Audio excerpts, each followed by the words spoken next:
For me, itong dalawang ito, baga si Janine tsaka si Paolo, feeling ko naka-move on na sila eh.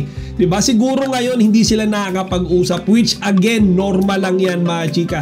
Pero feeling ko si Paolo Abilino ay sobrang saya na kay Kim Chiu. Diba? Settled na yan eh. Umami na sila in public. Janine Gutierrez mga chika, upon seeing her that night, mukhang masaya na rin naman siya sa piling ni Jericho Rosales kung saan magkakasama ang Kim Pao tsaka Econin.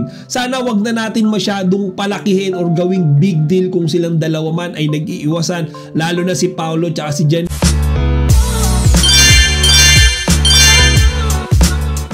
Magandang araw mga chika, Rigel po ulit ang inyong Chika Patrol. Bago tayo magsimula mga chika, inaanyahan ko muna kayong mag-subscribe dito sa ating konting channel para palagi kayong updated sa mga latest at nagtitrending ng mga showbiz balita. So it's Saturday today mga chika, and let's have some Kim Pao updates at simulan nga natin yan dito sa nagtitrending na videos and pictures kung saan makikita natin sina Kim Chiu at Paolo Abilino na magkasama sa isang Christmas party. Yung Christmas event nga yan mga kachika ay sa Pampanga pa. So talagang malayo-layo ang dinayo ng ating Kim Pao couple. At sa mga hindi nakakaalam mga kachika, iyan ay ang Metcon Christmas Party. Marami yung nagtatanong, nababasa ko sa mga comment section, ano nga ba yung Metcon? Mga chika, ang Metcon means metabolic conditioning. So yan mga kachika, Christmas party ng Metcon, ibig sabihin yan yung mga miyembro ng metabolic conditioning group dito sa Pilipinas. And as we are all aware mga kachika, sila yung grupo na talaga namang hapit na hapit pagdating sa physical activities. Diba? Kagaya nung Green Method, mga chika, yung samahan naman ni na Kimi tsaka ni na Paolo na talagang laging nagwo-workout, diba? Lagi silang nagsicycling. And for me mga chika, ito na yung parang nagiging bonding time ng Kim Pao eh. Diba mapapansin natin, may mga araw na sunod-sunod yung workout nila ng magkasama. And then sa mga videos and pictures, makikita natin na nag-uusap sila, nagtatawanan, and most of the time mga chika, sabay nilang ginagawa yung routine nila sa araw-araw. So nakakatuwa yan mga chika. Actually, ang tawag nga natin yung mga Kim Pao fans dyan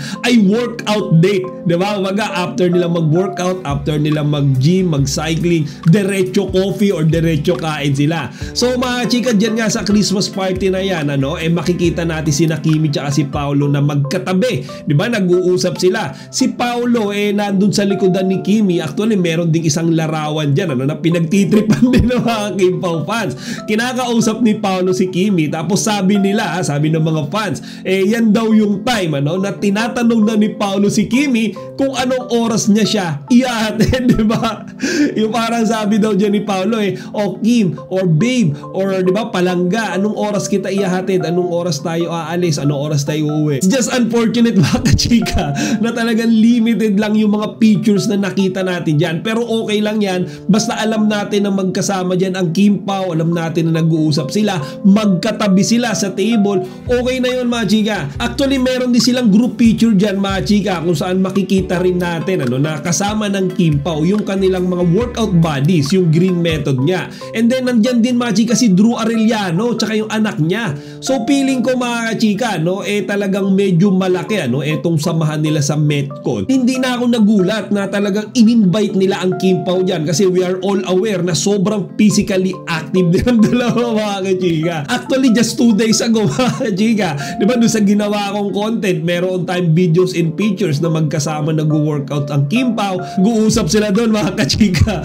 na parang etong si Papi Paolo ang coach ni Kimi sa kanyang ginagawang pagtitraining. And eto yung nakakatuwa mga chika, kagaya nga rin nung sinabi ko doon sa previous content ko, ginagawa ng Kim Pao ito dahil gusto nila, dahil doon sila nakakapag-banding, dahil gusto nila maging healthy. Hindi yan for promotion lang hindi yan just to meet their fans expectations lang, kasi talagang nag-e-enjoy silang gawin yan mga chika. Bihira tayo makakita mga chika ng mga artista na sabay nag-gym. I think Kim Pao lang yung nakita ko or yung alam ko. So next Kim Pao update tayo mga chika, and talakayin naman natin itong kumakalat din na chismis. Actually natapik din ito sa Marisol Academy na channel kung saan sinasabi nga nila na nung gabi daw nung ABS-CBN Christmas Special 2024, ang Kim Pao daw ay tila iniiwasan ang Econin.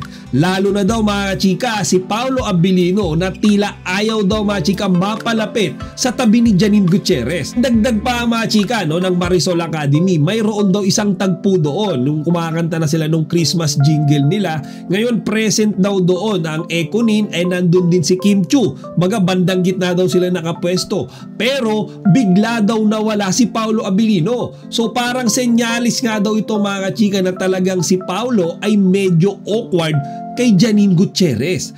Ngayon mga chika, etong opinion ko dyan. Kung awkward man si Paolo Abilino kay Janine Gutierrez, mga chika, I think normal lang yun eh. Sipin mo, dati niyang ka-love team, di ba? Dati niyang kasama sa mga projects, lagi, di ba? May mga series silang pinagsamahan and a movie. Tapos ngayon mga chika, makikita niya na iba na yung kasama kahit wala silang opisyal na relasyon mga chika.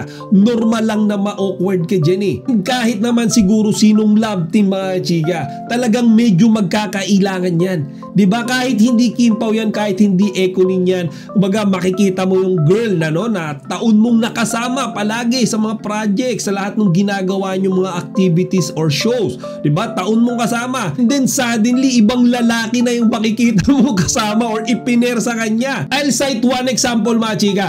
If you'll still remember, I think way back 2020 yata or 2021, etong si Andrea Brillantes, ang collab team niya, diba? Si Seth Fedelin. And then suddenly, etong si Seth Fedelin ay biglang ipinares or inilab team kay Francine Diaz.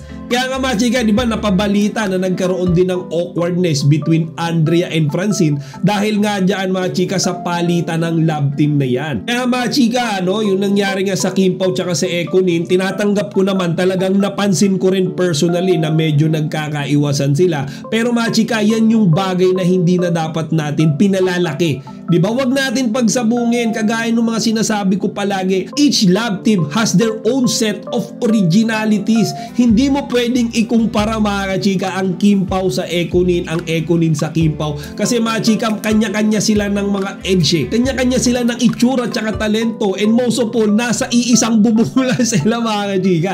Pare-pareho silang nasa ABS-CBN. Actually, dito nga sa nagsasabi rin na nung Christmas jingle nga raw nila ay biglang nawala si Paolo Abilino. Actually mga chika, may isang netizen na nandoon siya sa event na yon. Sinabi niya na hindi naman daw talaga actually nawala doon sa eksenang yun si Paolo mga chika, na late lang daw siya nung dating kasi marami daw mga fans yung humatak sa kanya at nagpa-picture.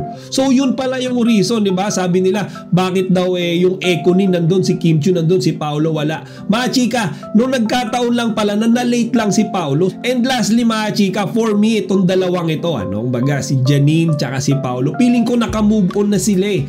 Diba? Siguro ngayon hindi sila nakakapag-usap, which again normal lang yan mga chika.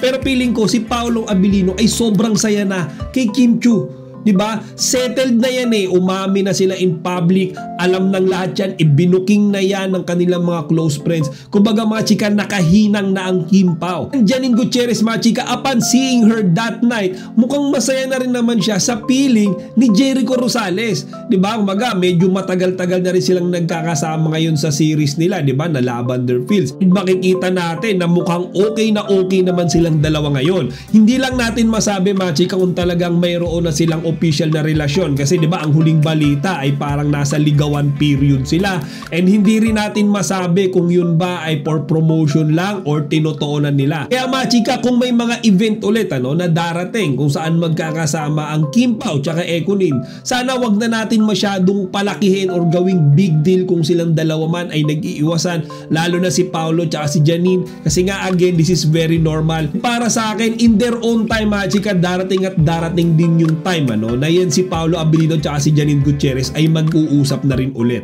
O siya mga chika, hanggang dito na lang muna. Sana huwag nyo kalimutang ibahagi ang inyong mga opinion dito sa comment section. Chika Patrol signing out!